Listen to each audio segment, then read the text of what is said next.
नमस्कार। आज हम चंद्रधर शर्मा गुलेरी जी की कहानी उसने कहा था का सारांश समझेंगे, उसके बारे में चर्चा करेंगे। तो चंद्रधर शर्मा गुलेरी की कहानी उसने कहा था का प्रारंभ अमृतसर के बम्बू काट बाजार के वर्णन के साथ होता है।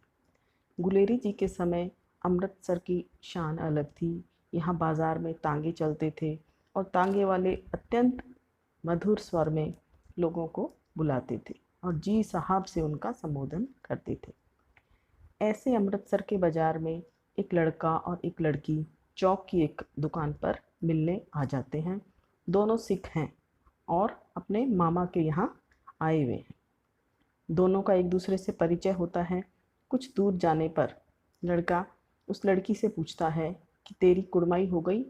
इस पर लड़की कुछ आँख चढ़ाकर धत कहकर भाग जाती है। इसके बाद वह हर दूसरे तीसरे दिन बाजार में मिलते हैं। लड़का वही प्रश्न पूछता है और लड़की वही उत्तर देकर चली जाती है।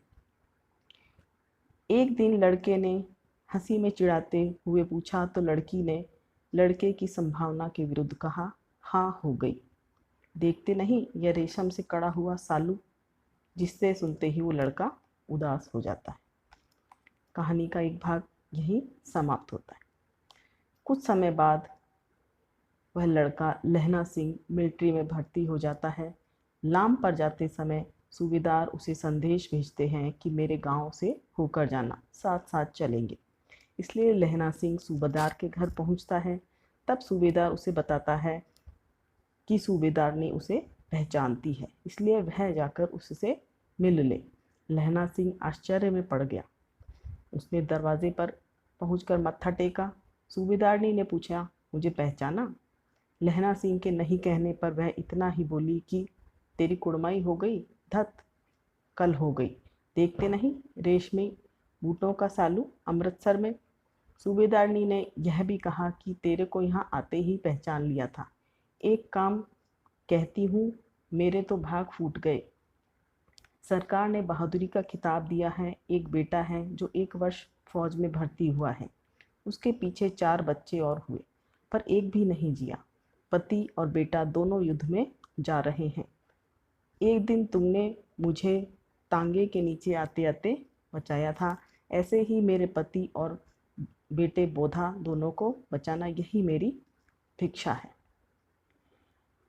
कहानी का दूसरा भाग यहाँ समाप्त होता है। अब तृतीय भाग में जर्मन फौज अंग्रेज़ों पर भारी पड़ रही है। भारतीय सैनिक अंग्रेज़ों के सैनिक हैं। खंदक में पानी भरा है, बेहद ठंड है। लहना सिंह अपने दोनों कंबल बोधा सिंह को ओढ़ा देता है और स्वयं सिगड़ी के पास बैठ जाता है। बोधा सिंह को फिर भी ठंड लग रही है, इसलिए लहना सिंह उसे जर्सी पहना देता है। तभी सूबेदार हजारा सिंह को कोई खंदक के बाहर से पुकारता है और आदेश देता है कि इसी समय धावा करना है। मील भर की दूर पर पूर्व में एक जर्मन खाई है, जिसमें 50 से ज़्यादा जर्मन नहीं होंगे। तुम यहाँ इस आदमी को छोड़कर वहाँ जाकर आक्रमण करो। बोधा सिंह चलने को तैयार हुआ, परंतु उसे रोक दिया गया और सूबेदार और बाकी लोग आगे जाते हैं और बोधा सिंह को संभालने का जिम्मा लहना सिंह को दिया जाता है।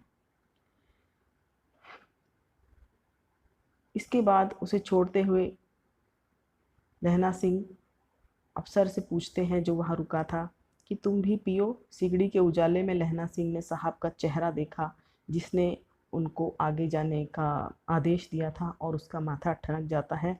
वह समझ जाता है कि यह हमारी तरफ का नहीं, यह तो कोई जर्मन अफसर है। उसने उसे छेड़ते हुए पूछा, क्यों साहब, हम हिंदुस्तान कब जाएंगे?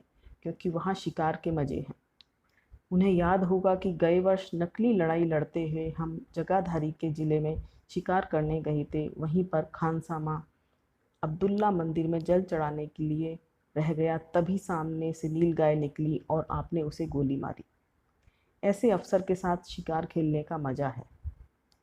लहना सिंह सिगरेट पीने के बहाने खंदक में घुसा और अंदर वजीर से कहा, होश में आओ, कयामत आई है। लेफ्टिनेंट साहब की वर्दी पहनकर आई है। लेफ्टिनेंट साहब यहाँ तो मारे गए या फिर कैद हो गए हैं। उनकी वर्दी में कोई जर्मन आया है। वजीरा सिंह ने कहा कि यहाँ तो तुम 8 हो। तब लहना सिंह बोला, 8 नहीं 10 लाख। एक एक अकालिया सिक्का 1.25 लाख के बराबर होता है, चले जाओ। लौटकर लहना सिंह ने देखा कि नकली लेफ्टिनेंट साहब जेब में गोले निकालकर खंदकों की दीवारों पर लगा रहा है और एक तार सा बांध रहा है। तभी लहना सिंह ने बंदूक उठाकर साहब की कोहनी पर मारा। लहना ने तीनों गोले निकालकर खंदक के बाहर फेंकी और साहब की जेबों की तलाशी ली। 3-4 लिफाफे और एक डायरी निकालकर अपनी जेब में रखी। साहब की मूर्छा हटी तब लहना सिंह हंसकर बोला, क्यों लेफ्टिनेंट साहब, मिजाज कहता है। आज मैंने बहुत सी बातें सीखी हैं।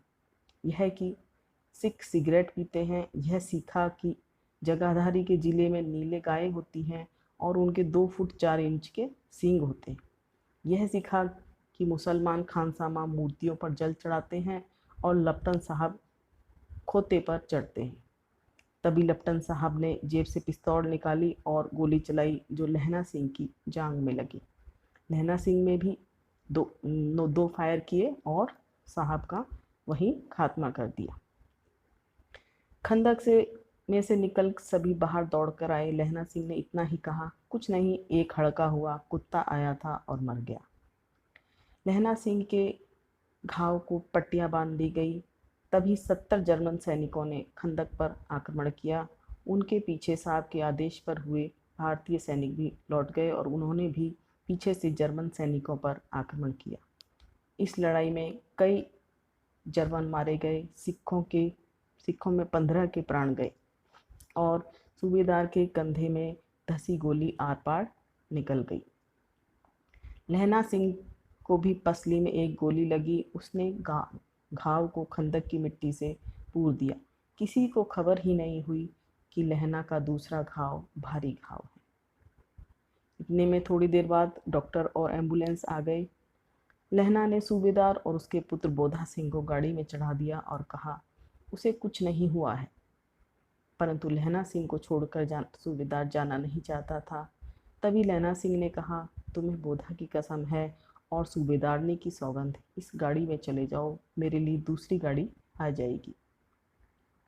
सुनिए सूबेदारनी, हीरा को चिट्ठी लिखो तो मेरा मत्था टेकना लिख देना।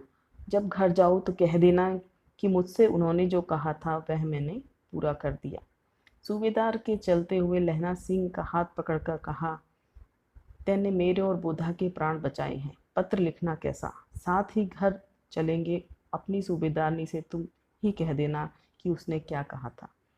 गाड़ी के जाते ही लहना लेट गया और उसने वजीरा को कहा, मुझे पानी पिला दो, वह मरणासन्न है।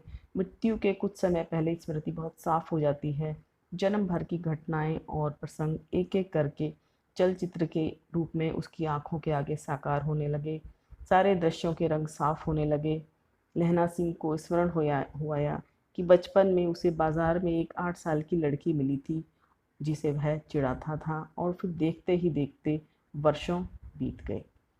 लहना सिंह नंबर 77 राइफल में जमींदार होकर सैनिकी कर्तव्य में लीन हो गया। उसे उस 8 वर्षीय कन्या का ध्यान न रहा हो जो अब सूबेदारनी है। लहना सिंह ने वजीरा से फिर पानी मांगा। मरते समय उसने कहा कि उसका सिर वजीरा सिंह की गोद में नहीं, अपने भाई करतार सिंह की गोद में है। वह उससे कहने लगा, अब के हाड़ में यह आम खूब फलेगा, चाचा भतीजा यहीं बैठकर आम खाना। जिस महीने उसका जन्म हुआ था उसी महीने मैंने उसे लगाया था। कुछ दिनों बाद अखबारों में पढ़ा, फ्रांस बेल्जियम 68 सूची मैदान के धावों में मरा नंबर 77 सिख राइफल्स जमींदार लहना सिंह। यह कहानी प्रेम की श्रेष्ठता और उसके लिए किसी बचपन के प्रेमी के त्याग और बलिदान को व्यक्त करती है। 8 वर्ष की बालिका के बाल सुलभ प्रेम में लहना सिंह ने जो कुछ भी किया वह बेमिसाल है। इसके साथ साथ ही कहानी में लहना सिंह की देशभक्ति, उसकी कर्तव्यपरायणता भी बेमिसाल है।